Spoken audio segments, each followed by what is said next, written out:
We've talked about it in letters, and we've talked about it on the phone. But how you really feel about it, I don't really know.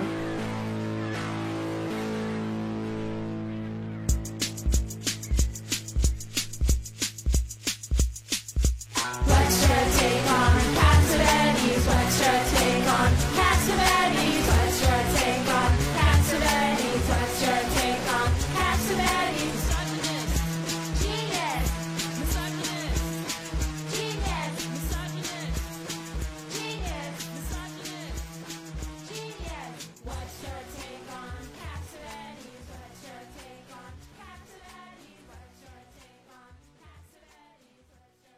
Welcome to There's Sometimes a Buggy, Irresponsible Opinions About Classic Film. I'm Elise. I'm Dave. This week we'll be talking about a pair of Daniel Day-Lewis films as a little flash forward to the Acteurist Oeuvre Review coming your way at the end of 2021 and the beginning of 2022. So it's quite a great leap forward. It is. But you wanted to talk about these two as a sort of prolegamenon to all future discussions of Daniel Day-Lewis. So tell us why, Elise. Well, I was just feeling very enthusiastic about Daniel Day-Lewis at the time. And so I begged you. I said, I can't wait 2 years. I've got to do some Daniel Day-Lewis now. More particularly, the reason I got on a Daniel Day-Lewis kick, what now feels like a very long time ago, was that I was writing an essay that I never finished, which is rare of all the kinds of writing that I do. Those are the ones that I tend to finish and publish. I started out writing about The Souvenir and Phantom Thread, and I found that I was writing about what I perceived as the incredibly stupid discourse surrounding the films more than the films themselves. Whether this was an abusive relationship. Yeah, in both cases. Yeah. But particularly with The Souvenir. The point where you're basically just writing an essay that says everybody else is an idiot, you've got to question whether that will be well received and whether it's worth doing. Right. So I ended up... I think you made the right choice. I think I made the right choice there, but while writing about Phantom Thread, well, I watched it again, obviously, only the second time I'd ever watched it. We saw it when it came out. We may have actually... Did we see it on Christmas Day, or do we have to wait till New Year's because you went to Montreal? Yeah, it was New Year's. And I hadn't seen it since then, so I rewatched it, and I got a bunch of new ideas about it, and I wrote them down, and they will be presented to you now today for the first time in public. To make sure that we're clear here, even though you've probably read our title to the episode, so you know what we're talking about. We're going to be talking about The Phantom Thread and The Ballad of Jack and Rose. So these ones, we won't be repeating them when we get to the Acteurist Oeuvre Review. So I paired these together because part of the discourse on Phantom Thread was this idea that it was about a woman and what all women must endure, putting up with living with a male genius. Because, of course, all geniuses are men. The only role women ever play in men's lives is to endure their personalities. Or in any life, in their own lives. We saw that article I was showing you from France about 5 films to watch as a lead up to The Phantom Thread, and they had Mother on there. And no Vertigo, although I guess they put Rebecca so they figured one Hitchcock was enough or something. Yeah, Mother, let's not get into Mother. No one needs to do that. Not even a breath. We will never have an episode on Mother. Well, what happened is when I got on this Daniel Day-Lewis kick, I had never given much thought to him before, other than he's an entertaining actor. I just got obsessed, and I watched all the YouTube videos, and I read a bunch of videos, and I read... interviews with him? Yep. Okay. Everything I could find. I went nuts. I didn't know who he was married to, and I didn't know that she was a filmmaker, and I didn't know that she was Arthur Miller's daughter. I didn't know that he'd been in a film that she'd made. I thought that a woman directing her famous husband in a film that she had also written seemed to pair well with Phantom Thread on that basis of a flip. And apparently the backstory with this one was they met, she gave him the screenplay at the time, and he turned her down in his usual coy, fickle Daniel Day-Lewis way. I think on the basis of saying that he just didn't want to go there with this part, and after seeing the film, I can actually understand that. Because he's one of those actors who has to fully live the role, right? And who wants to live this role? He's always in character on set, yes. Right? And then after they got married, I guess she didn't want to see anyone else in this part, and she just kept bugging him until he did it, which sounds awful in terms of their relationship, except that, of course, I think that's the only way you ever get Daniel Day-Lewis to make a movie. It's like pulling teeth, yeah. Yeah. He doesn't And- make a lot, which is why he fits our actorist oeuvre view profile. He doesn't have a huge catalog. Well, that's one of our profiles. We've kind of bent the rules there a little bit, but it makes it easy for us. Yeah, and he pulled his last tooth with Phantom Thread. So far. To date, he's still around, though. He looks healthy, hearty, and hale as he ever looks. So they have been married since 1996. Seems like a very harmonious marriage. As you could well imagine, these are people with a lot in common. They both come from famous and very cultured families with artist mothers and famous artist fathers, both creative people themselves. So seems like a match made in heaven. Do you want to give us a little background on Daniel Day-Lewis himself? Everyone knows about Daniel Day-Lewis. Why do we have to talk about that? We'll save that for the actual overview, and here we can just talk about the films. So 2017. What viewing number are you at with this? 2. So this is 2 for you. Yeah, I only saw it once before. So this is 3 for me. What did you think on this go-round? I liked it. Well, that's true. When you do give us a general overview, it's usually great. Let's talk about it. I want you to set the terms, though, because okay, you've okay. thought about this a lot more. Well, the reason I was asking you what you thought this time was because I remember that first viewing we liked it, but we weren't ecstatic about it. And you're a much bigger Paul Thomas Anderson fan than I am. I don't know if I would even call myself a fan, although most of his films I find very interesting. And I think I can say after the third viewing, or even after the second viewing of this one, that I can call myself a fan of this film for sure. Oh, I'm a fan of this film. Certainly not as important to me as Punch Drunk Love. But that was more about like the time of your life that you saw that, I think. It's just a great movie. Well, this movie is certainly in dialogue with it in a lot of ways. It is. I'm a Paul Thomas Anderson fan, although I'm not equally taken with all of his projects. Like, There Will Be Blood, I recognize that it is a great achievement. We'll watch it again. I'm sure we'll enjoy it. I've seen it the once. I've only seen The Master. Actually, I think I saw The Master twice because I think I watched it with you. I saw that also when it came out because I had just moved to Toronto and it was playing in the festival. I actually saw that in the festival at TIFF. I have been a Paul Thomas Anderson fan from the beginning. I saw Hard Eight in the theater and I really liked it. I watched that with you. It certainly anticipates a lot of the themes of his later films. Boogie Nights and Magnolia seem in a lot of ways like a big detour. Well, they're his Altman-esque curious. Oh, right, there's that Altman fandom that he has. And I don't know a thing about Altman. Those movies are interesting, for sure. Other than I love Three Women. Yes, it's a great movie. Long Goodbye. Oh, there's a lot to love in Altman. I'm not a fan, though. Just Three Women has a haunted atmosphere reminiscent of this film. One thing I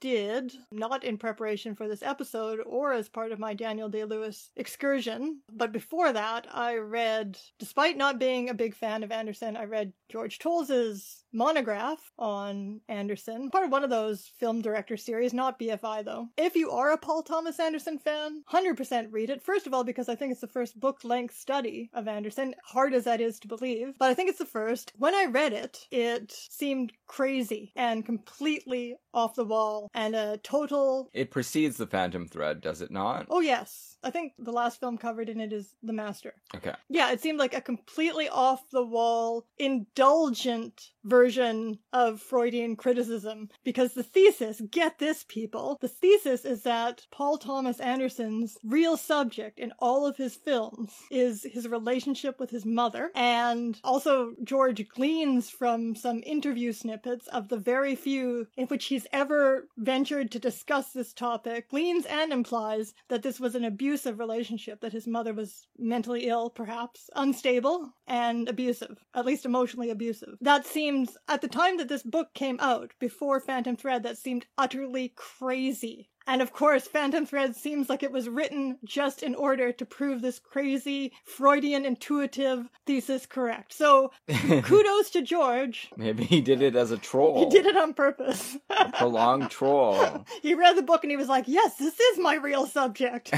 One of the places that he gets this from, one of the actual textual places, is the naked Earth Mother sand sculpture that is a bookend to The Master. Right. And of course, the dialogue that Punch Drunk Love has with this film is that is a movie that is overtly about a man who is absolutely controlled by domineering women and develops raging toxic masculinity issues because of that. Then kind of the raging toxic masculinity becomes his subject for a couple of films. Not right away, but it becomes his subject in There Will Be Blood, which has not one woman in it. Actually, yes, there is a woman. There is a woman. There is a woman in the church scene. George talks about that because he has to talk about the hidden mother in every movie. But no female character to speak of. And then... Master has Amy Adams. Yeah, and then The Master, but it's ostensibly about Joaquin Phoenix's raging masculinity issues and his relationship with a father figure, again, as in There Will Be Blood. But a father figure who is kind of a shell, who is actually controlled by Amy Adams, right? Yeah, so definitely the real subject matter, if you want to put it that way, sneaks back a little more in The Master after being completely expelled almost in There Will Be Blood. Fun to think of Anderson this way because there's such an enormous, of course, geek male fandom for There Will Be Blood,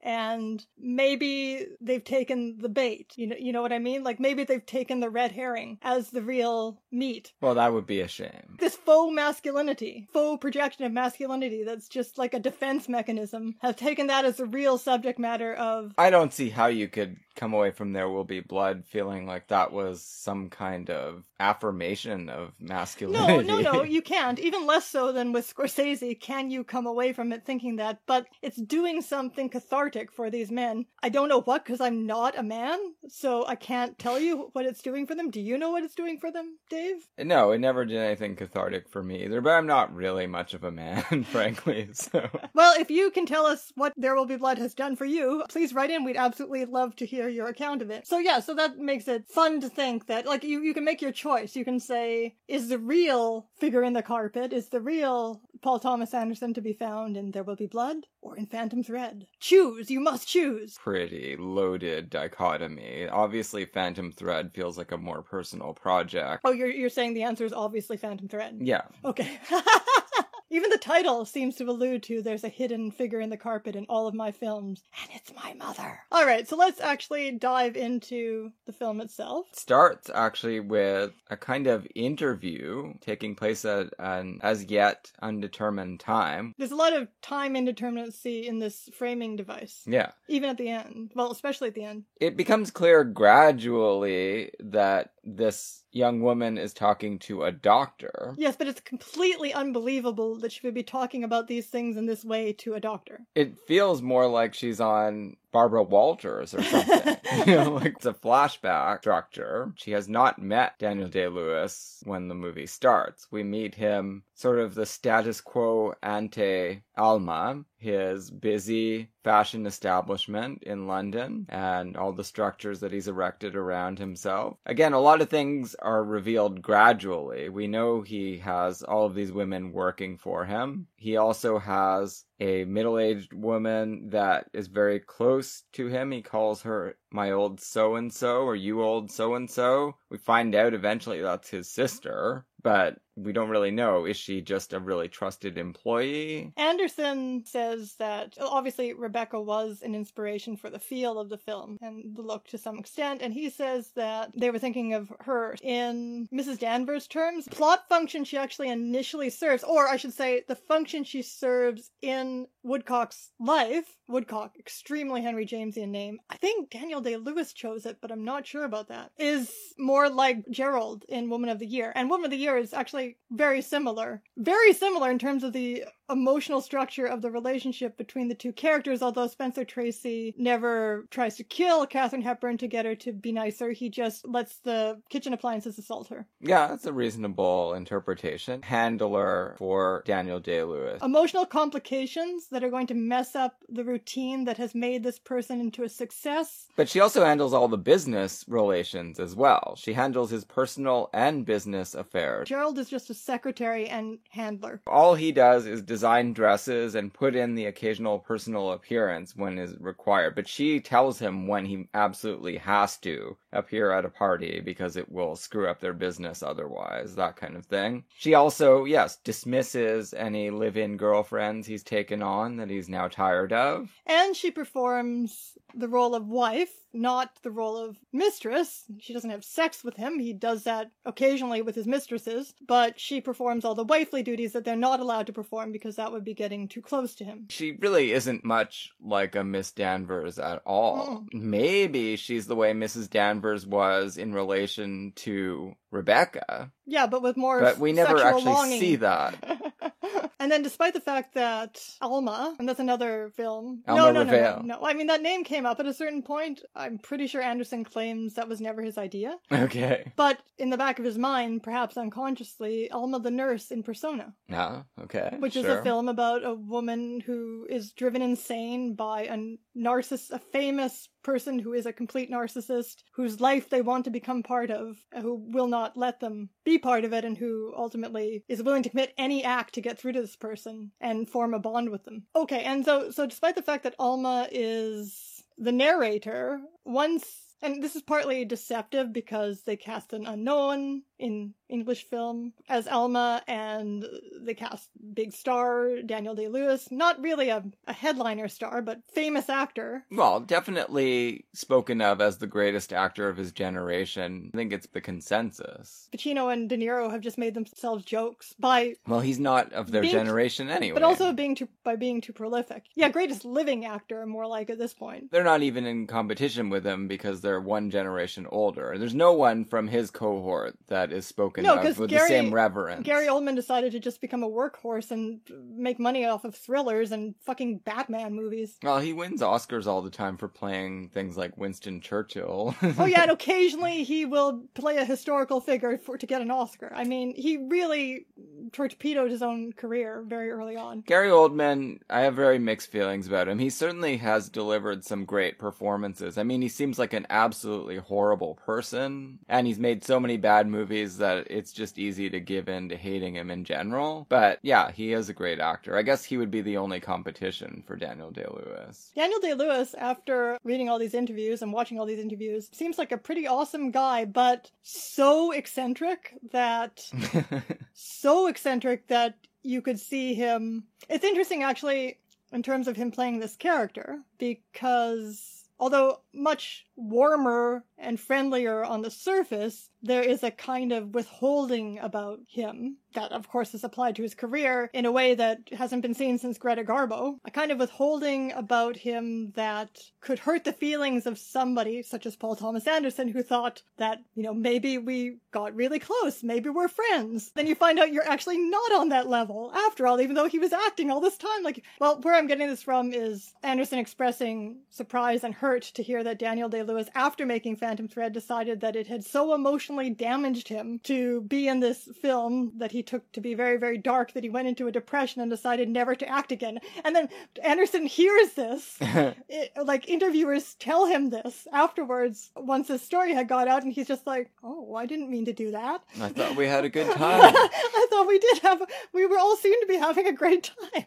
Yes, it was a pretty heavy atmosphere, but, all part of the art game. No, not for Daniel Day-Lewis. Back to the Phantom Thread. We think that because of this casting, that's what I started saying, that we get absorbed into believing, as we explore this interesting character Reynolds, that this is the protagonist of the movie. But as soon as Alma is introduced, he isn't. No, that's true. The movie is not about him. He is not the protagonist. I've seen this written about in, internet click pieces as debatable. Alma is the secret protagonist of Phantom Thread. It's not a secret. No. It's just basic film language. She is the protagonist. The film is about her, and everything is from her point of view. She's Joan Fontaine and Rebecca characters dealing with a very powerful, imposing male antagonist, but she's the protagonist, absolutely. And apparently this way that they were introduced, the way they meet, I should say, in the film, where he goes to the country and he goes to this little... So he's had one of his collapses. We see everything is set up, so we get a very good understanding of what this guy's life is like. He builds to a crescendo, the fashion season comes and goes, and presumably he makes a fortune in it, and then he's so drained that he must go away. And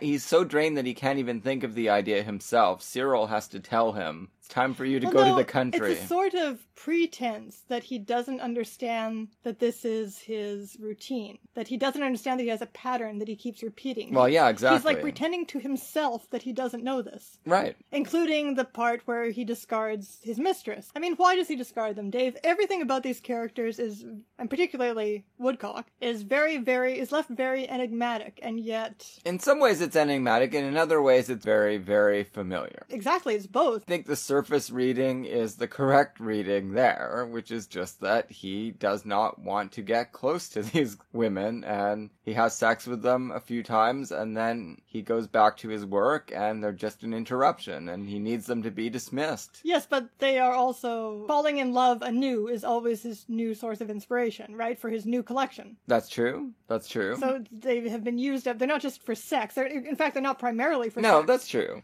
As we see with Alma, it's very hard to get him to have sex. Haha. What I meant by enigmatic, the characters are unusual and very psychologically complex, and a lot of this is left implicit for the viewer to tease out. Psychosexually, Reynolds is pretty complicated. He has emotional blocks and he has sexual blocks. And my feeling is that he runs dry. Just as he runs dry creatively, he also runs dry emotionally unless something very seismic happens to open him up, as she keeps saying, to shake him out of this ossification. So the film takes the gender binary between men and women, masculine and feminine, as its premise. It uses it as its premise, it doesn't question it. Within that, the artist figure, Reynolds, the way he sees things is in terms of form and content, form and matter. And women are nature, women are chaos, women are emotion, women are matter, and I, the artist, give form to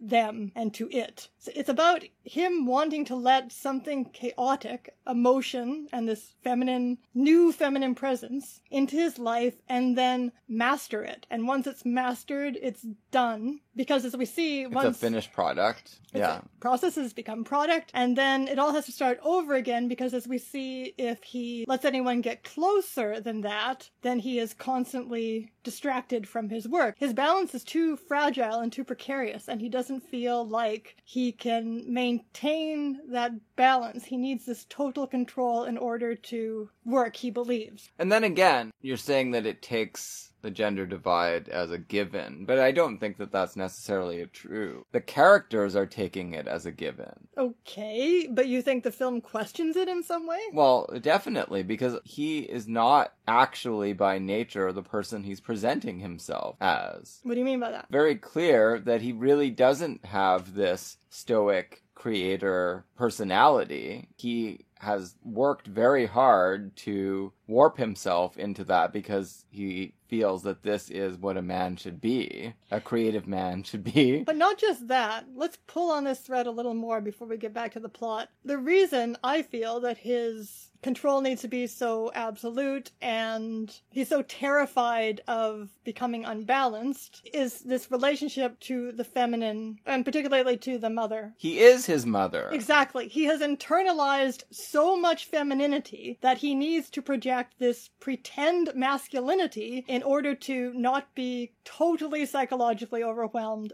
basically. Yeah. And Elma's role is to teach him that you are actually strong enough to do this, or perhaps you can lean on me a little and you don't have to completely lean on yourself, and together we can deal with this. Right? Yeah, so with your psychological issues. Yeah, so that's why I wanted to take issue with your statement that these gender binaries are actually being upheld by the film. I don't think that they are. One of the reasons Day-Lewis is so great in this role is because he is in it naturally. He is not natural. I guess this is obvious. No one needs to be told this, but he's not naturally like Bill the Butcher. He's not naturally like Daniel Plainsview. That's not how he acts. But Reynolds is actually pretty close to what he is like just sitting around speaking in an interview. He is a very, very effeminate man. A very effeminate straight man. You also see that in the other role where he seems to play himself the most, just in terms of his mannerisms, is Age of Innocence. Reynolds' Woodcock is an exaggeration of his effeminacy, but in his later work he is very much, not necessarily just in his later work, he has more of range than this, but in his more recent films, he has been consistently kind of being a caricature artist as an actor, which that's not an insult. It's very non-naturalistic acting, obviously. He likes to build these sort of self-contained worlds of characters where he allows himself to not be realistic, to be exaggerated, but he builds them out of absolutely meticulous research and attention to detail, then inhabits them. And he says this is because without that basis of extreme research and without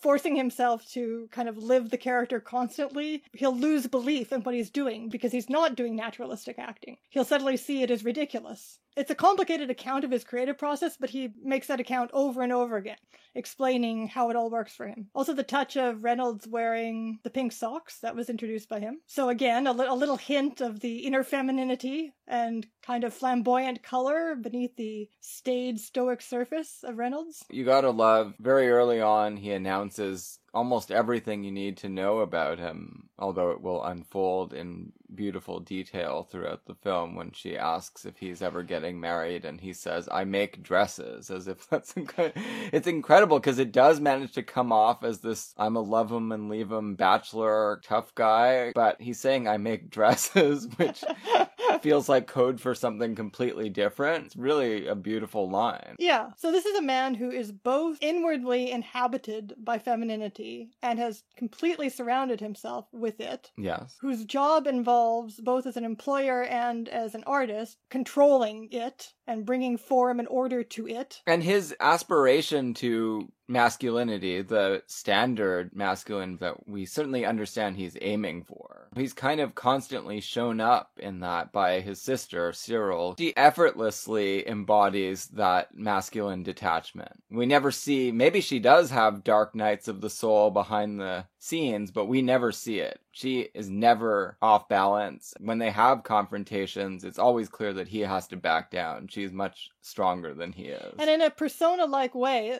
just as you're saying, every now and then we see what we think we know about the characters and their world flip. Like, we think that he dominates all of these women, but then you just get a little scene between him and Cyril, and you're like, well, maybe that's not true. Maybe he's actually being dominated, at least by her, his business partner. Who knows how it all really works? We're not really shown how it works. We're shown glimpses of how it might work. And obviously that's also true of his relationship with Alma. And this is where the movie feels to me like a punch-drunk love that has absorbed the master.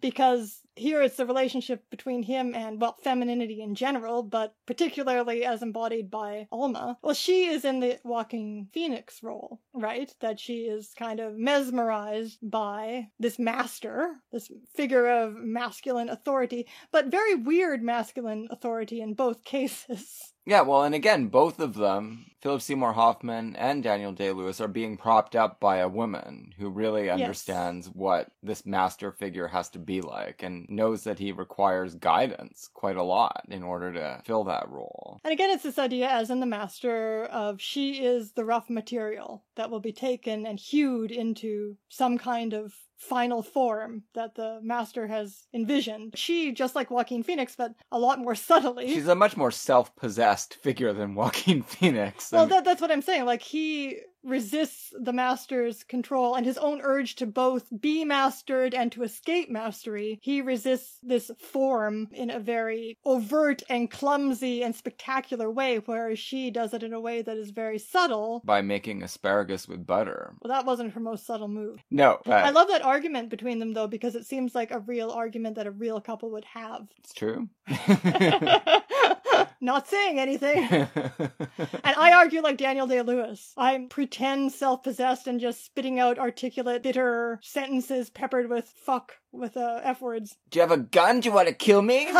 Here's the thing about Day-Lewis as an actor, that he has no vanity. He is not afraid to look ridiculous. And he has a lot of comic instincts. Yes, of course. And he, at key moments, it's obvious they're ad-libbing in this scene to some degree or entirely. And at key moments, he is happy to make Reynolds seem like just a spoiled idiot. That is what's behind the facade. An infant, yes. Yeah. I was going to say way back. and we got really sidetracked, but an interesting tidbit about the production is that first scene where they meet at the diner in the I country. guess it's a fairly posh. An inn, I don't know what it is. Yeah. Tea room. Where they have some pretty elaborate breakfasts. When she bumps into the table and blushes, Day-Lewis refused, because he knew this scene was their first introduction, he refused to meet the actress before at all. Well, I mean, they saw each other on set. She was like, it was kind of weird because we saw each other, but he wouldn't be introduced to me because he wanted the real tension and her real nervousness acting with Daniel Day-Lewis in a scene for the first time to come through. And obviously it does. And it definitely works, yeah. He and did his nothing own... to make her feel comfortable, and she shouldn't feel comfortable and in she that doesn't. scene. Yeah. And she doesn't. So then, right then, the game is on. The game is actually on between the two actors. He seems like a very generous actor in that whoever he's paired with, if they're willing to play, he will play. Again, no vanity. One of those great tense meet cute scenes. And she absolutely, like, a similarity to The Souvenir is that Joanna Hogg in that movie also paired, well, in that case, a non-actor with an actor. Also tilted the balance against the actress by giving far more extensive character notes to the actor, because she wanted to portray this young character Julie as feeling very lost and overwhelmed in life in general, and in this relationship with an older, sophisticated man in particular. But in this case, Anderson has hired Vicky Krieps with the expectation that she will have a spine of steel, basically, and will be able to come up to the demands of this actor laying a heavy terror trip on her. Yeah, it worked out very well. He makes a date with her,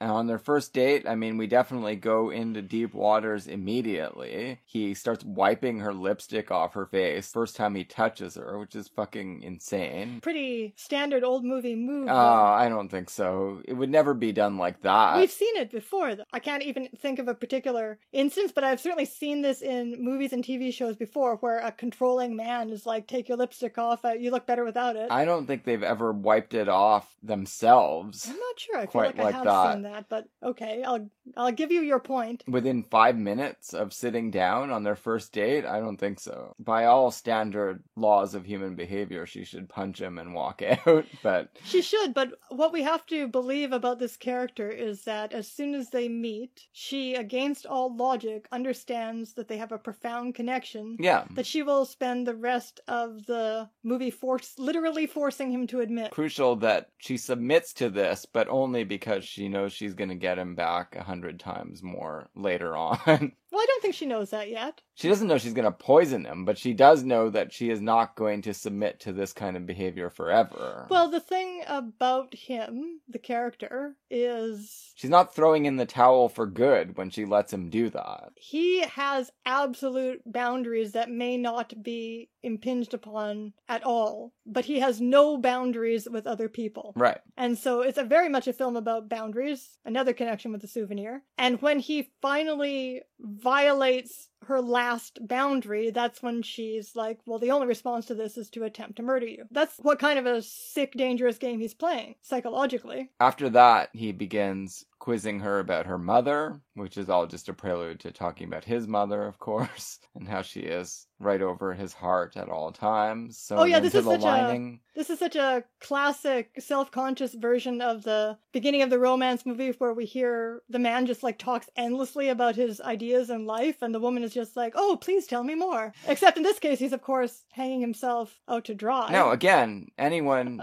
in a real life situation like that would walk out if someone started talking like that. Well, here's another enigma of the movie. Yes, obviously, but... oh, this is great. Let's have more of this date oh, where you talk about your mother sewn into your jacket. And wipe my lipstick off. Yeah. Yeah, I did think that this time watching that scene. But as in The Souvenir, all that we learn about this character, the only way we learn anything about this character of Alma is through her interest in this man. And we know that she's just as crazy as he is by the fact that she is interested, and really, really interested, willing for this to be this relationship to be her entire life. The fact that she has no past in the movie almost contributes to that, in that I guess she was...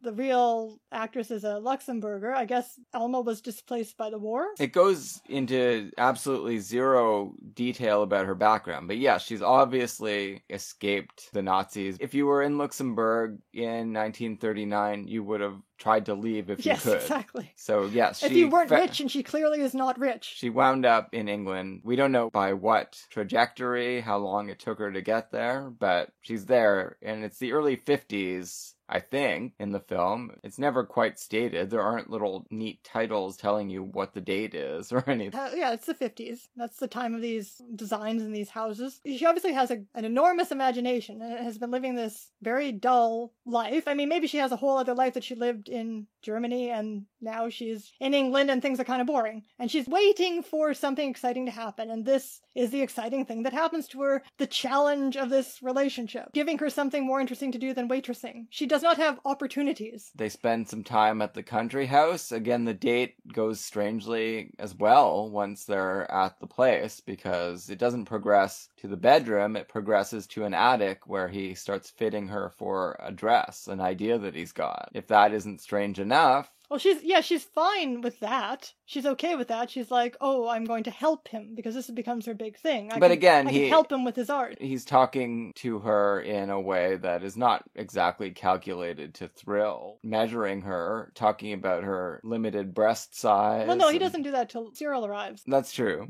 What throws her off is when Cyril arrives and she realizes that this is not going to be an intimate, emotional moment, even on a sort of artistic level. No.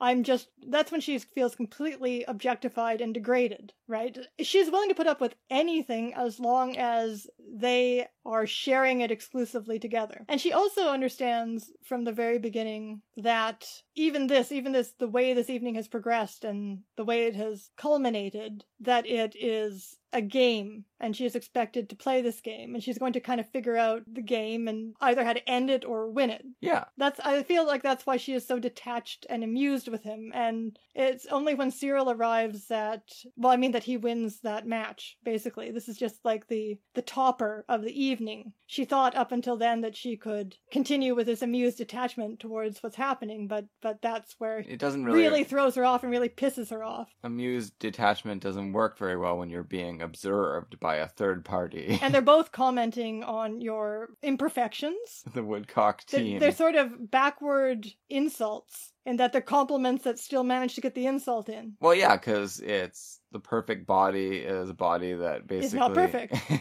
Can be added to by clothes. Sure. That's what he's looking for. It's a canvas, so it doesn't have any outstanding natural features of its own. The clothes become the outstanding features. That's what he says. It's my job to give you breasts, if I choose to. Who but Daniel Day-Lewis could take an absurd line like, if I choose to, and deliver it so emphatically and with a straight face, and make it awful, pointed insult when it's so ridiculous. She becomes a part of the household very quickly after that. He is back on track artistically. He wants to get back to London and start designing the new collection, and she enters the menage. And the relationship with Cyril is very interesting in that its course is very unpredictable, because there's all this shifting of allegiances and forming of alliances under various circumstances.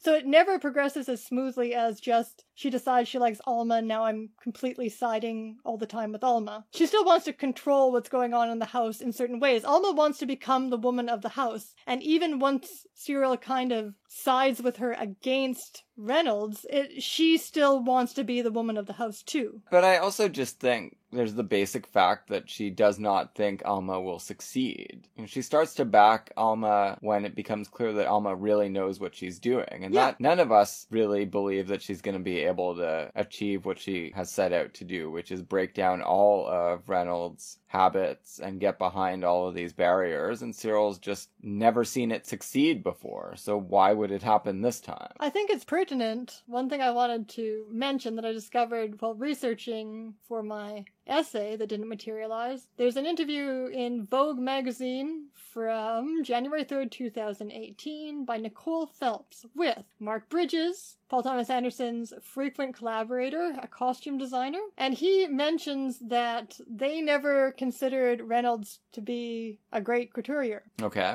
That wasn't their idea at all. So this isn't at all about a male genius and his female muse. No, it's about someone who has managed to create a life for himself where he's getting a lot of financial rewards, probably for small expenditure of genius. But he has he has a vision. It doesn't matter that it's not a vision of genius. He has a vision. It is his taste. Yes. And it is, as they talk about, there's a connection between the two movies, vision and taste, the other one being Ballad of Jack and Rose. And he wants to perfectly realize it. It's bad taste. He wants the women to look like his mother, basically. They are mothers, they are matrons to him, even when they're young women. That's how he's dressing them. It is conservative taste. Yes, I guess you could make that movie while thinking all the while that this stuff is terrible. These women would be better off going to Madame Valerie in side streets. It's almost like a Howard Hawks relationship to work type movie. He's just a man who loves to work and who, of course, hides from a lot of things in his work. It is exalted by his devotion to it, not necessarily by his success. And likewise, the master is a cult leader. Is he a genius, visionary, Obviously religious not. figure? Obviously not, but he has a cult. And that is enough power and authority for Joaquin Phoenix to test his own mettle against. Yeah. Having a couture house is very similar to being a director in that you have all of these people, although not exclusively women, maybe he'd like that, all of these people realizing your vision. And so, to a certain extent, you are using them and claiming all the glory for yourself. You're a big fish in a small pond. Of your cult following, production unit. Yeah, exactly. On the set, a big fish on the set. At that point, you have no choice but to believe in what your director is doing or the couturier is doing, because otherwise you don't have a job. I guess if it's a self-assessment, the self-assessment would be that art is about realizing your own taste, your own vision, and there's nothing you can know. You can't know if it's going to be received by the culture as great, and if it is, you don't want to bother your head about that. Yeah, exactly. So, I mean, obviously Reynolds at the time was being received by his culture as great. Who knows if Paul Thomas Anderson will be eternal? No, we have no guarantee of that. And he certainly doesn't. Given that this is a movie about having profound ambivalence about femininity, it's interesting that Reynolds overtly has nothing but a worshipful attitude towards his mother. Also really weird that the realization of his ideal of her in terms of an image is the second marriage wedding dress that he made for her. How freaking creepy is that? He dressed his mother for the wedding. Okay, and that segues straight into the appearance of the bad mother. Can you guess who that is? Who's the bad mother in this film? What, Barbara Rose? Of course. The messy, fucked up, the first obscenely rich, obviously. She's the client that Cyril is most eager to keep on side. And she is having her second marriage, and there's this son, this young son, who's just hanging around staring askance at her all the time. The first time I saw this film, I was like, what a bizarre... This is really something that can only be interpreted by reading George's book and then thinking about Anderson's work as a whole, because within the context of the film, it's just this bizarre episode where... Oh no, but it's the key to the whole film. Where the characters, the couple, bond in the most profound way that they have until she tries to kill him, over their cruel hatred of this woman who's just pathetic and pitiable. It is the proof that Alma understands the gravity with which he approaches his task and the hopes that he has for his creations, that they be worn by people he esteems. For her to notice it, and again, like Cyril directing him to go rest at the country place, he can't even feel the wrath that he should feel there without Alma filling in that blank for him. She realizes that this is what he would want to do if he was actually allowing himself to feel everything. That watching this middle-aged woman faint from alcohol because she's so self-conscious and nervous. She knows she's being married for her money by this very debonair guy who wouldn't be caught dead with her without that, even though he's insisting he has money of his own. Then why is she such a hated figure? I mean, it starts with her demanding pity, demanding feeling from Reynolds, talking about how ugly she is. I think the movie has all kinds of sympathy for her. I think that actress is terrific in that role. But then why does our identification figure, Elma, that's what makes it so shocking when she sides with Reynolds on this. Why shouldn't she? She is on his side. She doesn't care about Barbara Rose. But she's not on our side. So this is the first time you Right. realize that No, she's she not- is not a representative of us. No, exactly. No, she's got her own mission here. Well, we wouldn't want to date Reynolds, would we? So I don't feel like she's ever an audience stand-in. But you're right, I guess in a typical film, that's what she would be. And that's how the unnamed narrator of Rebecca And of course, comes to us. Again, Joaquin Phoenix is not an audience stand-in. Like, he's way too opaque in The Master. Anderson doesn't really do audience stand-ins. But she fools us, because she is this convention, and she seems like she is a more conventional protagonist. Yeah, she seems like she's going into the lair of Maxim de Winter or Rochester or whatever. The But no, Gothic she's hero? not that. She's not that, and we are not her. She is her own thing. She's her own Gothic hero. Barbara Rose, we, the audience, we understand why this is happening to her, why she's so fucked up, and I feel like it's a very touching performance, really, and it's shocking that, And in that terms she's of, stripped of this dress because it's like she's being drummed out of the military. That actually calls back to an earlier scene where they bond and have sex for the first time over his cruelty, turn each other on with his cruelty when those two women come up to him, those Wanting two to young bury it in fans. his dress. And then he makes the joke to Cyril and says, "You would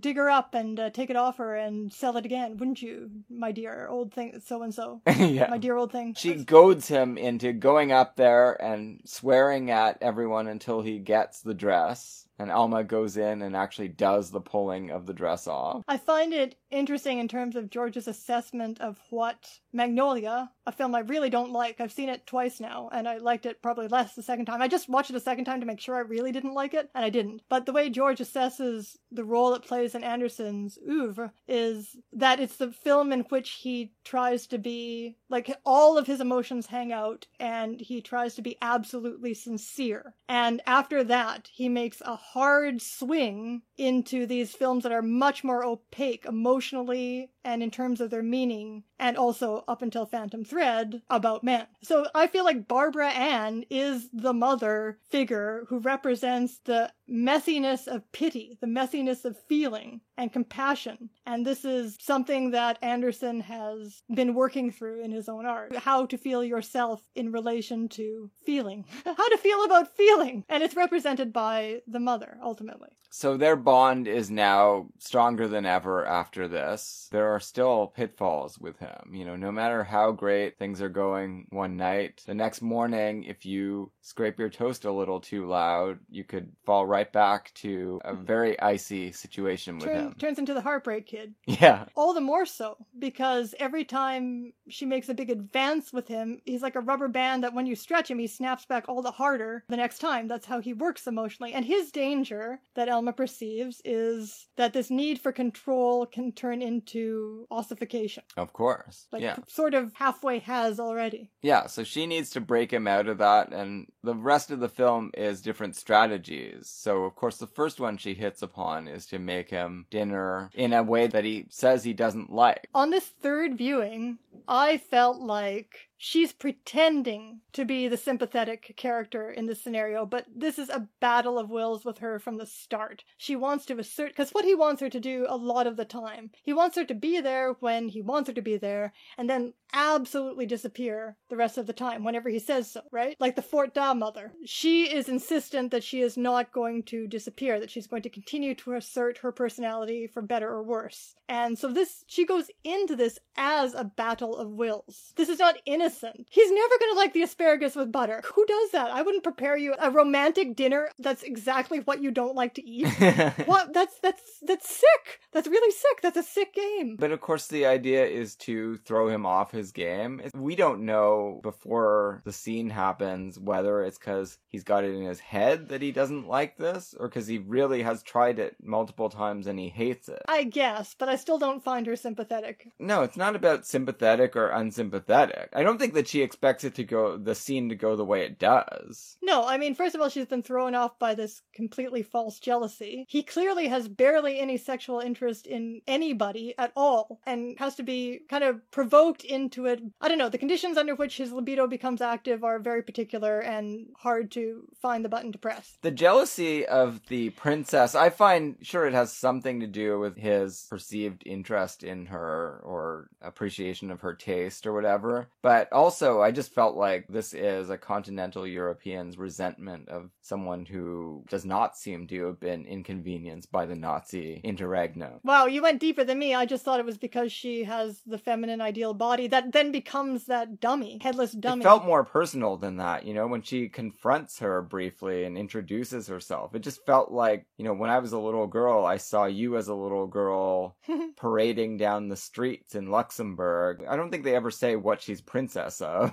She could be the princess of Luxembourg, right? So she's been hating this royal personage since whatever her life was going to be was totally knocked off course by World War II, and everyone just came back after that, sat back on their thrones. Also, in the context of this film, this really, really sexually repressed film, how erotic are those breasts in that, those dummy breasts in that wedding dress that are just like they're served up in a platter and the camera just keeps circling back to them. So the Phantom, who is the Phantom? The Phantom is this mother in a wedding dress. The Phantom is also this ghostly, disembodied female body that wears this spectacular wedding dress that becomes kind of the centerpiece of the film. Into which he has sewn the words, "not cursed"? Never cursed. Never cursed, that's right. Because they talk about women's superstitions, and we know from his salt over the shoulder that he is superstitious himself. Women's superstitions about wedding dresses. Yeah, if you wear it when it's not really for you, it's going to jeopardize your chances to have a marriage or a good marriage. And then I think Daniel Day-Lewis, who is himself probably superstitious due to just general extreme eccentricity, started feeling like the film was cursed because there's all this talk of curse.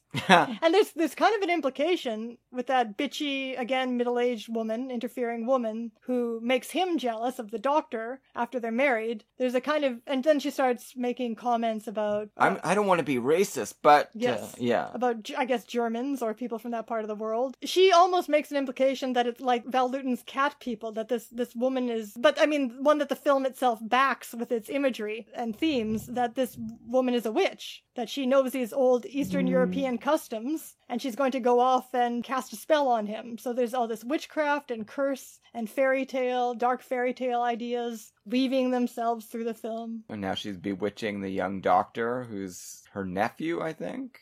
That's why they're all at the dinner party. The middle-aged woman's? Yeah. Yeah, nephew. That's getting ahead of ourselves a little bit because there's a marriage that happens in between there. I mean, that's the witchcraft, poison spell. I don't know, I keep going back and forth on whether for this to work, you have to believe that she kind of is magical and therefore there's never any question that he won't die, or for it to work, you have to believe that he could die. Well, I don't know about that. She's got that book. Would you trust me to read a book and decide just how much how to poison you? This is risky.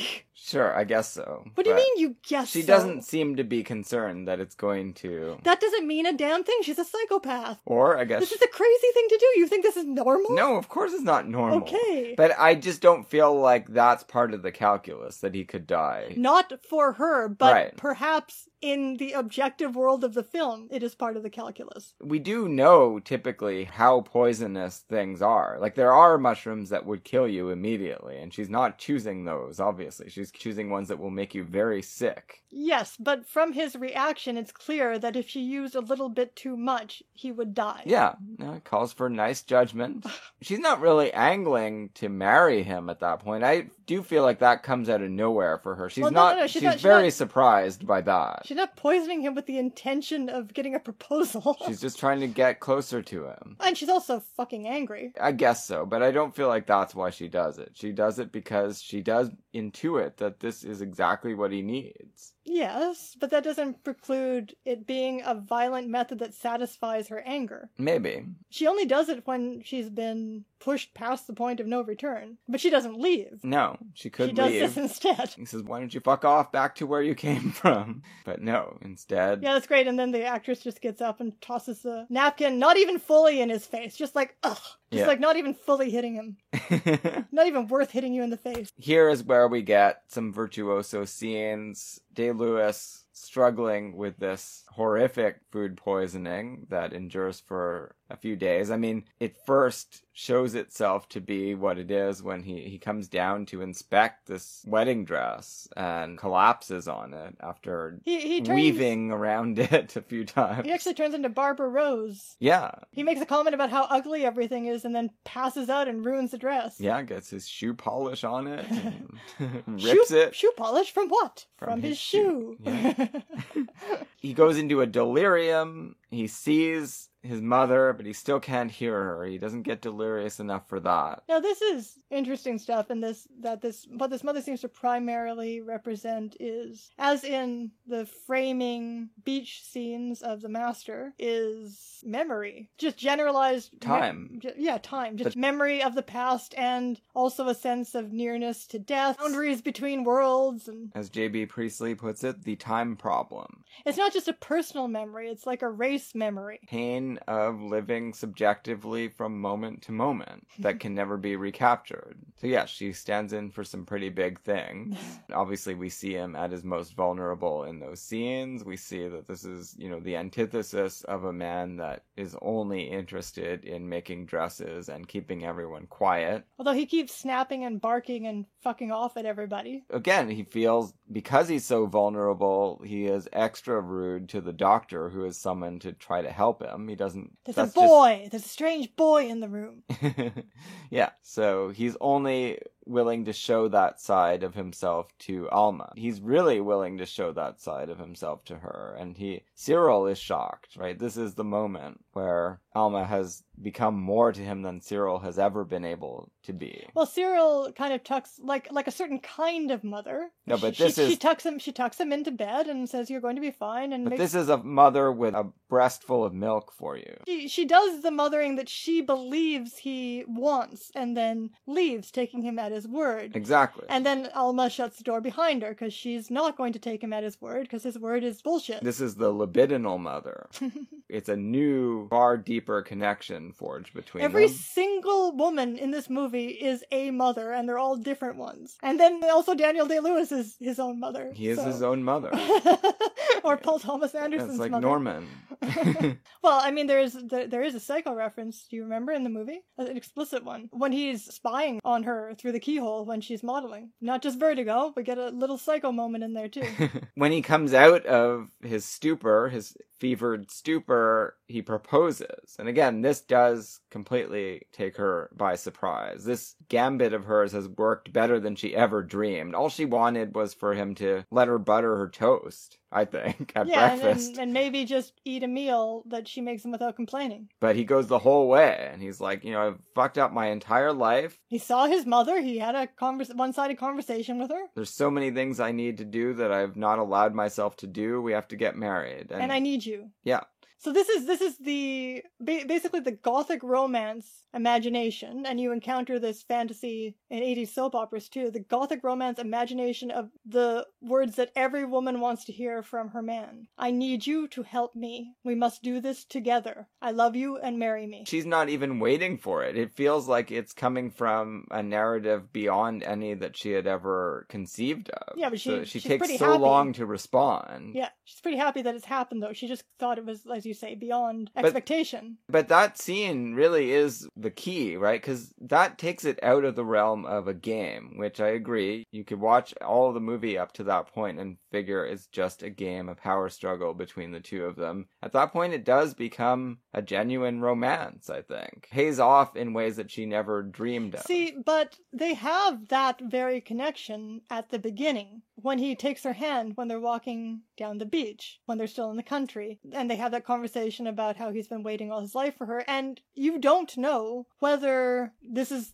how all of his relationships begin, or whether this is really, it's almost Lady Evish, or whether this is really a unique one that he responds to uniquely, but it doesn't actually matter because she's going to respond uniquely. And we know he's never proposed marriage to anyone. Well, no one's ever tried to kill him before. No. They both needed this to get over that schematic barrier to get to this other place. But every time she does something for him that pushes him along emotionally a little bit more, you think, okay, well now things are going to be different, and you believe this right along with her. Yeah, but then they're exactly the same. And so what's it going to take? it's going to take continued poisoning. I guess it's open to interpretation. It may depend on whether you have a glasses half full or glasses half empty perspective on the universe. I do feel like watching it this time, you saw reviewers call it things like a poisoned Valentine or whatever, a cynical take on romance. I feel like if anything, it's a Valentine poison, or, it's really romantic. Very sick romance. These are reviewers who are at least pretending that they don't know what the history of the representation of romance in Western literature is, and I'm pretty sure, based on some of the Japanese films we've seen, Eastern literature too. This is a genuinely romantic film. It's not a satire, I don't think. Well, if you think romance is having a mutually healthy, functioning relationship, that is what you consider romance, then this is not romantic. Right. Then this would be an expose of the Exactly. sickness of codependency. So if we're all pretending that we live in this world in which everything has to be healthy all the time or be criticized for not being such, which is what internet writers like to pretend as default for some reason, like some kind of really weak sauce version of self-help. Right. I think that it's saying something much different and much more disturbing in a lot of ways, and also much more life-affirming. This is a relationship that is really working for whatever reason. They're taking some pretty extreme steps with each other at times, and mostly Alma, obviously. Well, also, you and I... Was this your longest relationship at this point? You and I have been together for 7 years. It's by far my longest. It's a tie, yeah. By far my longest relationship. We're gonna move into longest relationship territory soon, yeah. If we make it. And we're old. We're getting pretty old. We're middle-aged. The question in this film, perhaps, is it's encapsulated within a brief time period, because this relationship is representing something. But if you had a marriage that lasted decades, and I hope that we will have a relationship that lasts decades, how do you make the feeling you began with continuous? What do you have to do within yourself and between each other, especially if your marriage involves things like children, which we don't have to worry about, or high-powered careers, which we also don't have to worry about? No. How do you come back to and find that feeling between you? In this film, poison mushrooms play an important role. Obviously, it could be a lot of other things, but probably does necessarily involve conflict, We have right? a podcast. Conflict of one sort or another that involves very hurt feelings at times. There's a dialectical process at work there. Sure. And final thoughts, just to elaborate a little bit upon its connections to your favorite Anderson movie, Punch Drunk Love, some of which I made through reading what George has to say about that film in his book. We'll do a Punch Drunk Love episode, I'm sure, at some point. Yeah, I think I've already got it penciled in for Valentine's in the Right. future. That movie, too, has a bad mother and a good mother. The bad mother, or bad maternal figure and good maternal figure. The bad maternal figure is the sisters, the domineering, castrating sisters. Well, sure, but they're also kind of likable, or very likable in some cases. The sisters You vary. might be the only one who thinks that in the world. The sister that sets him up with Emily Watson is very likable. Sure, but bear with me. Okay. Grant me this. And then you have the love interest, who is the good mother who responds to anything at all, no matter how frightening the male character does, with comforting equanimity. Not really, though. She is very disturbed by his decision to leave her That's it. hospital But that's bedside. it. That's the only thing that violates her boundaries. That's the only quirk, only condition upon her unconditional love. And I guess you could say that's like a mother, because mothers hate Don't it like being abandoned. when you don't call them. For me, again, Phantom Thread is an expansion upon that fantasy of the mother who will take anything that you have to dish out and reassure you, and basically the mother that you can attack without killing her. She's like unkillable. But obviously in Phantom Thread, he's actually written a female character who has agency of her own within the film, right? Well, she is the agent, yes. So it's a fantasy that has expanded a great deal and developed more nuance. Onward to the Ballad of Jack and Rose, 2005. So onward and backward in time. Well, you can sure see from this this film, who wants to see this? I Oh, liked come on. it. I liked it, but the theme, I'm talking about the theme. I have never been so worried that I was going to witness parent-child incest in a movie since I saw Les Rendezvous d'Anna. It was that, and of course this movie actually goes a little further than that, but also not quite as far at the same time. Well, there were a lot of movies with these kinds of distressing themes in the late 90s and early 2000s. And some of them did very well and made art household names. Like what? Happiness? Have you ever seen Todd Solondz Oh no, Happiness? because I can't stand him. I'm not I a can't fan, stand but him as a writer. the movie takes a very long, hard look at a lot of really fucked up people, but probably especially looking at a pedophile, and that did not seem to drive people away. So that has got to be even more disturbing than anything that could have happened in this film. But for whatever reason, yeah, it has not. Despite the presence of Daniel Day-Lewis, it has not attracted much attention at all. There is a very tense Father-daughter possibility. relationship. I mean, the movie starts out with them studying the clouds, talking about them, and you really don't, it's not clear, and it's deliberately unclear for a little while whether this is just a guy dating a really young girl or whether it's father-daughter. Really young? She looks like she might be 15. Well, that's a really young girl. Really, really young. Yeah, yes. exactly. No, a distressingly young it's not, girlfriend. It's not like adjust. I mean, just not his daughter. That's what I mean. But And yes, he's obviously dating an underage girl if that's his girlfriend. Anyway. Or it's his daughter. And then it becomes clear. At first you see all kinds of things happen, like he threatens a work crew with his shotgun. I thought that this was... Like, I didn't read much about it before watching it, and from the tiny snippets I'd read, I thought this was a film, almost like a YA novel kind of film, about a young girl father dealing with his impending death, like his last days. I thought it was going to be a cancer film. And other than the threatening the work crew, the first 10 minutes or so of the film do seem a little bit like that, and I was like, well, how much... It's going to be actually hard for me to work up a lot of caring for the slow, sad death of this extraordinarily rich man, as we know from, right off the bat in the film. And then they nearly have sex in her playhouse. And from then on, the movie becomes not what I thought it was going to be.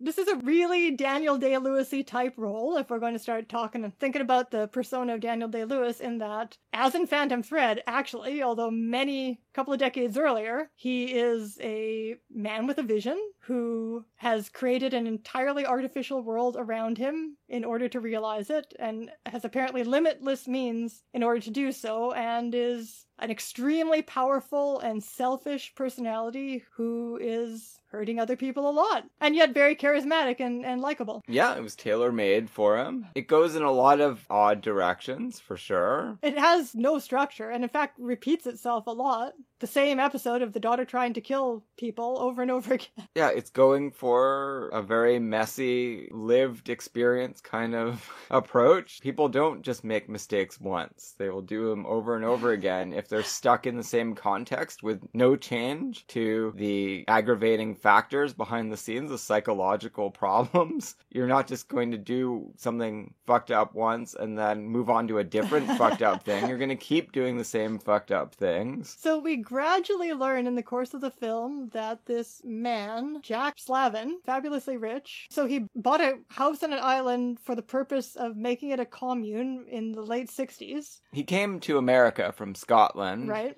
Full of dreams. It was the summer of love, and everyone was getting together and starting intentional communities. This is a very hippie thing to do. Especially if you had a lot of money, I guess. Of course. Well, you couldn't really... Start a commune without... Someone had to have money to buy the land to start a commune, yes. Charles Manson had no money. Where were they all hanging out? Was he just getting donations? He had a lot of rich friends, yeah, celebrities. He was hooking those celebrities in. Yeah. Anyhow, so they start, there's this East Coast island. Apparently some of this was filmed in Newfoundland. Well, we saw Canadian Tire on the highway. Oh, well, that's a mistake. There are no Canadian Tires in the United States, I don't think. But, of course, we Canadians recognize our chain stores. And so his hippie girlfriend got pregnant, and then free wild spirit that she was, took off when the daughter was 5. There were like 60 people on the community, he says, at its height. And gradually, yes, his wife or his girlfriend left and everyone else left, and it was just him and his daughter. Yeah, and so they have grown up in total isolation together and have basically developed a romantic relationship akin to the late spring relationship, except with explicit incest as a threat. Right, although never realized. But yes, we don't know Nearly that. realized. Nearly realized, but it never actually happens. Spoilers, it doesn't happen. You might actually be more comfortable watching the movie knowing that. Yeah. Because I was just dreading. Every time it came up, just dreading. It's true, it's an ever-present threat. Once he realizes that if this goes on much longer, they're going to sleep together before he dies, he has some kind of heart problem. He's had a heart attack already, and he's been assured by the doctors that he's going to, like, the big one is going to happen, and he won't recover. And that's not how he wants to go out, by having had sex with his daughter, although it probably would kill him.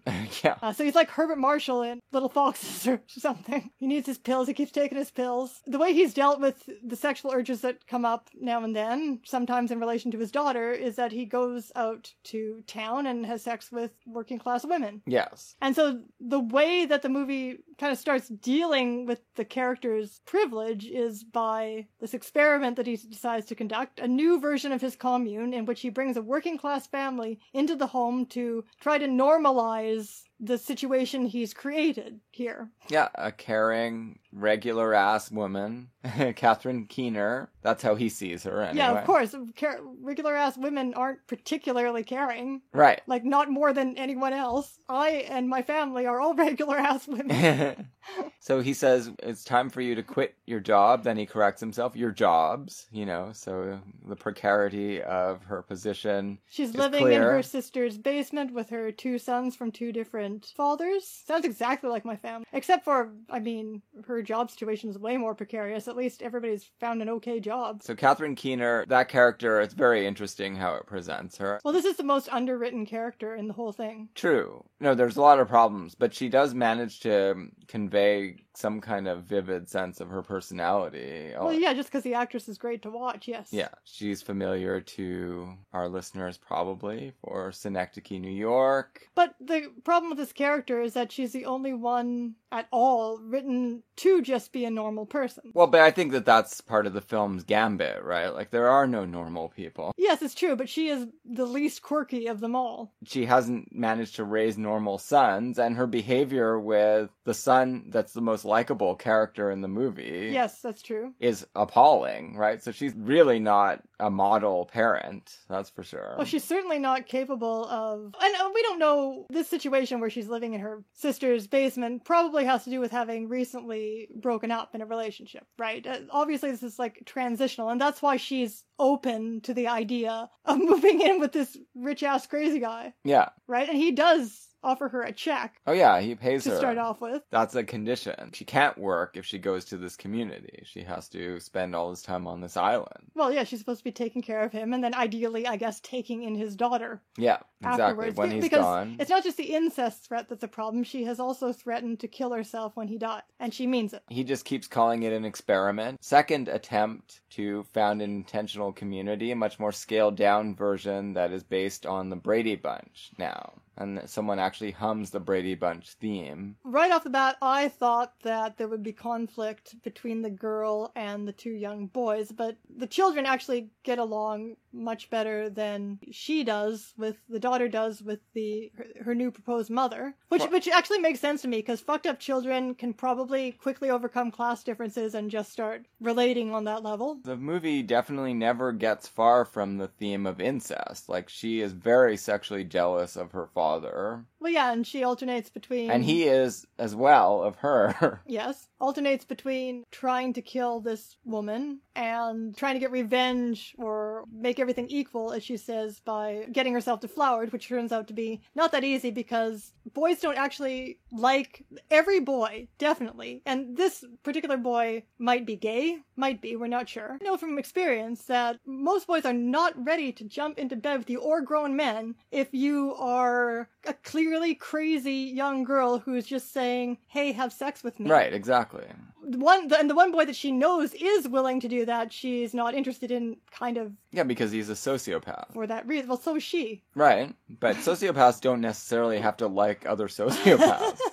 Although eventually she does have to resort to him when everybody else He's the turns her down. only option. And he's the one who teaches her about The copperhead catching snakes. copperhead snakes. So that puts some bad ideas. I got some bad ideas in my head. This is a really dangerous teenage girl character. I mean, she does almost kill Paul Dano, throwing him out of the treehouse or whatever, the acid pad. And No, she doesn't throw him out. Daniel Day-Lewis. No, she does. She Does pushes him Does out. she? I didn't even see He's that. kicking Daniel Day-Lewis, and she Oh. shoves him right off the ledge. So she performed even that act. She did, yeah. No, I missed that. She is a psychopath. Yeah. Now, I found it a little unbelievable that at that point, I mean, after that the nice character, let's get his name, the nice boy. Rodney. Is his name Rodney? Rodney and... Thaddeus.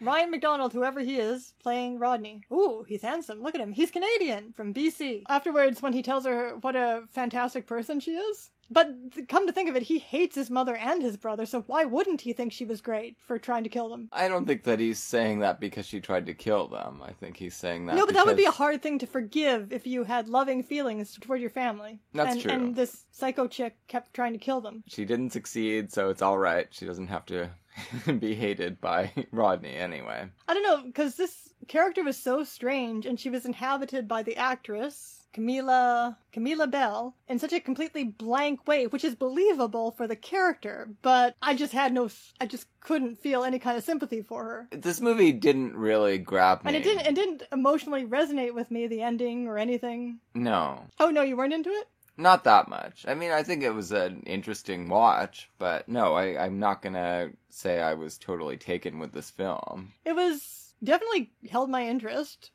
It was like continuously interesting from scene to scene, but there were just too many gigantic gestures that it became... I started feeling really distanced from it. For that reason. It was completely unbelievable and completely unsympathetic. Fortunately for us, the most interesting thing about it is the Daniel Day-Lewis performance. Sure. Well, let's talk about this character, because actually this character is also the most interesting thing. The attention of the film goes all over the place, bouncing back mainly between him and his daughter, but also it goes a little bit to Rodney at times, and his friend who shows up with Candy. Jenna Malone. A Candy baby. She's a fun actress. But I guess what the film is about overall is his gradual realization that he has completely failed as a human being. Yeah, absolutely. His vision of a more perfect union of human beings failed long ago, and he's been telling himself, obviously, that this was because no one else was as resolute as he was or as committed to this new goal. By the end, he seems to be admitting that the goal itself was not worth striving for. Well, he has created this daughter who metaphorically becomes associated with these wetlands that he's trying to preserve, right? Yeah. Who is this perfectly innocent being and therefore cannot interact with anyone. Anyone can only love him and has no life after his is over. Her announced intention of killing herself seems reasonable, frankly, based on... And it also seems perfectly reasonable that they should have sex before this happened. Like, she's just like, why not? You're gonna die. I want to. Are you thinking that kiss was real? I don't think it was real. Yes, but she does sexually proposition him before running away. She says, the only thing that's stopping you is what other people think. And then he's like, no. And then she runs away. Well, okay, I guess. And we've already seen her touching her lips after he kisses her or almost kisses her, runs his finger over her lips. That's what starts everything. I think she is saying in that moment that we should have sex. Why not? That's her position. Yeah, I suppose she has faced the nature of their relationship. I'm not saying he should do it. No, I'm just of course saying he shouldn't do it. From her perspective, it is perfectly reasonable that this is how this should all go. Just the internal logic of their relationship. And, I mean, he does eventually decide to, after nearly killing that boy in their acid house fight, he does decide to banish all these people he's summoned, these working class people that he decided to pay at the last minute to correct all the mistakes of his life. Yeah. Which turns out as bad badly as you'd think that would. And then his other conflict is with this property developer. Yeah, Beau Bridges. Yeah. And the point at which he realizes that they are the same person is the best scene in the film. Yeah, it's an incredible breakdown scene. I guess it's just basically saying that this back to the land hippie shit is just the flip side of the coin of the But it is. 80s That's true. Reagan Revolution. Yeah. Because first of all, it's rich people taking up land that originally would have belonged to indigenous people like all the rest of the land, so there's nothing noble about that. No. Just rich people buying up a bunch of land. I mean, having a nature preserve, that's a good thing, but not by itself as your only moral gesture. The point is, whether he's doing a good thing or not, he realizes that he has... That he's not better than anybody else. Well, no, but that he has done it for the purpose of imposing his will, which he can do because of his power. Yeah, it's total solipsistic whim. And he has, therefore, created this, he's warped this human life of his daughters. This is what he realizes. This is the result of that self-exertion. Yeah, so the only thing he can do to make up for that now is to sell the land before his heart expires, which is due to happen any moment after the strains he's been through on that final day. I mean, I think I would have died of a heart attack with my perfectly healthy heart early in these events. He's going through some very stressful things. It's true. It is a Herculean effort on Except his maybe part, he's just too. such a narcissist that it impacts him very little. Well, that's how it comes across. He doesn't seem to be really feeling the level of tension and conflict that you should be feeling if you're going to take up the gauntlet of undermining or bulldozing an entire development project. Well, and he's also they're both psychopaths. I mean, there's some very interesting performance choices here by Lewis, like when he treats the daughter bringing a shotgun into his bedroom and aiming it at his girlfriend. He treats it as a cute little joke, and I guess he's flattered. I mean, that's how he yeah. performs the scene. Just giggling about it. Well, it did get a little out of hand, but that's just because Catherine Keener flipped out and made her pull the trigger by mistake. Well, what was she going to do otherwise, though? Well, we've seen the way he acts with the shotgun. We don't get the sense that he's ever actually killed anyone. He just rolls around his private island, shooting his shotgun in the air and making workmen flee for their lives. Well, we're back to the question of whether the female protagonist is actually trying to kill people or just wants to scare them a little and shake them up. I do think that she's just trying to scare them a little. Yeah, but she could easily kill somebody. Of course, she's very reckless. She's much more reckless than Alma. Because yes, a copperhead, you let one loose in the house, you can't judge whether it's going to kill someone or Whereas not. you're pretty sure that Alma has perfect apothecary judgment of these mushrooms. Yeah, well, Okay, using the right recipe book for poison mushrooms, sure. Lord help us all. Just don't try it on me, Dave. That's I all wouldn't. I'm saying. No. Oh yeah, and then the other time he bursts out giggling in a situation which might have called for a bigger reaction is when his girlfriend confronts her son about what she perceives as his eating disorder and calls him disgusting. Yeah, not giggle worthy, man.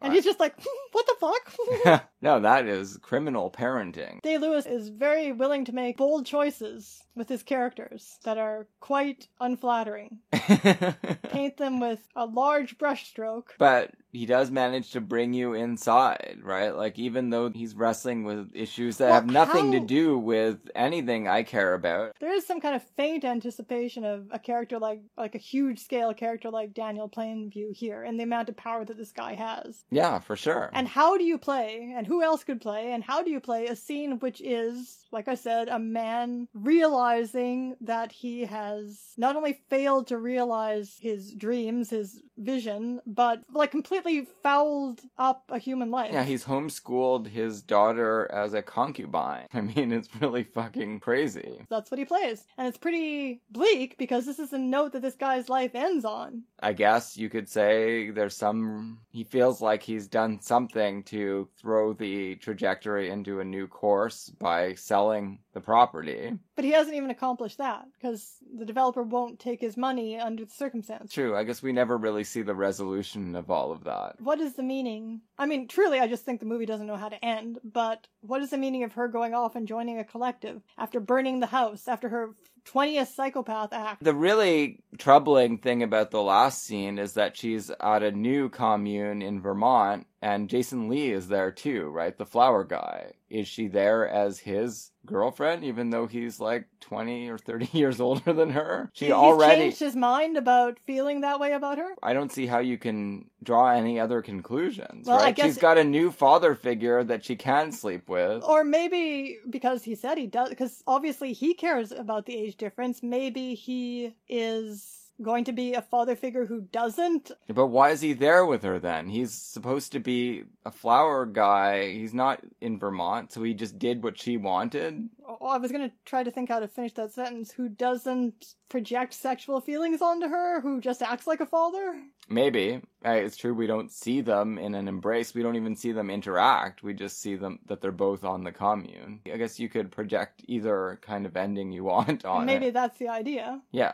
And is the idea then if she could start over having a real parent figure without weird sexual stuff, and also having left her money behind, then maybe this idea, this perfect new society could be realized? Well, I doubt it. I hope not, because you can't fix anything by having a stupid back to the land commune. No, that's right. I agree with you, and that's a theme that you like because your favorite novel is a Blithedale romance. It's almost otherwise, unless she tries to start this dream up again, it's almost too depressing to end on this note of this guy realizing what an absolute failure every aspect of his life has been. Like, really, no wonder he didn't want to play this part. It has several very bleak endings to it, yeah. One after the other. But yeah, there is the interval of relief when she does climb out of the window after turning his house into a funeral pyre. She doesn't decide to go down with the house or go up in flames with the house. No less than 3 houses are destroyed in this movie.